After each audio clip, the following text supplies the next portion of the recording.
Next, let's kiki on this interesting story. So the gays just clutched their pearls. Pete Buttigieg, our nation's most famous gay dad, in a tie, has officially kiki'd his way into the Manosphere. In a recent GQ chat and an appearance on Andrew Schultz's Flagrant podcast, Pete proved he can hang with MMA bros just as easily as Pride Flow queens. His secret is to be real, to be strong, and don't be an F about it. When someone once reduced his husband Chasten to your friend, Pete didn't snap, he shrugged. Why? Because sometimes grace speaks louder than shade. While Democrats wiring their hands about young men drifting right, Pete's out here showing that authenticity, not finger-wagging, wins hearts. Watch this. Right around the time I came out, right? This was after you got back from Afghanistan. Yeah, right? exactly. When you get deployed, they tell you to write a letter. I still have it in a drawer somewhere. It just says just in case on the outside. Wow. And it's everything from that you want your loved ones to know, from your internet passwords to like how you feel your life went. So I got deployed while I was in office, and I just took a leave, stopped being mayor, started being lieutenant, and went into my other job, basically. I was a sitting mayor of my hometown. I had a beautiful house. I had good friends. I had like a good life. And that was part of what I wrote about in that letter.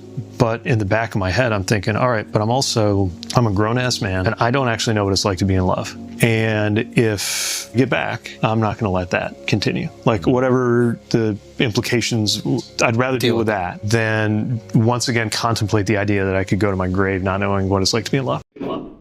Pete's realness wins over the Manosphere. What are we all talking about? I feel that Pete Buttigieg probably walks around with so much heaviness on him. You know what I mean? Because like, he's kind of like our go-to for everything. He's like and I mean, he goes on Fox and he tells them how it is, like, you know, but he does it with grace. Like, I don't have that spirit. I have to scream at you. Yeah. Okay? For you to understand what I'm feeling. You know what I mean? Like, am I less of a person because of that? I mean, no, that's just the way that you express yourself. Everybody expresses in a different way, you know? And his way of expressing or getting across this, because he really brought it down to a human level, right?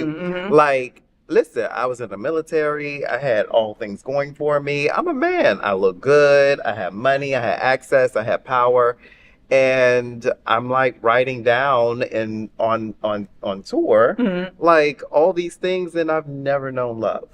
Like, that is a human thing that you can speak to anybody, straight, gay, bi, pansexual. So it's easy for him to lean into grace right there. Oh, very true. Because once you get there, everybody's like, oh, yo, bro, you like. Yeah, you're enlightened. I want to be like that too. Yeah. You just struck a chord with me, with them. And then he's talking about military service, something that every man can really like, oh, okay, you served the country, you've done the things, and you've led a political career, and you've been successful corporately. You're like the man's man. And you're talking about falling in love with another man. Okay, I get you. I feel you. I feel you. Yeah, no, but I mean, and it's a lot, you know, and I mean, and like you said, like him opening himself up and being so graceful about it. You know what I mean? Nobody wants to hear about, I refuse to call my wife my friend.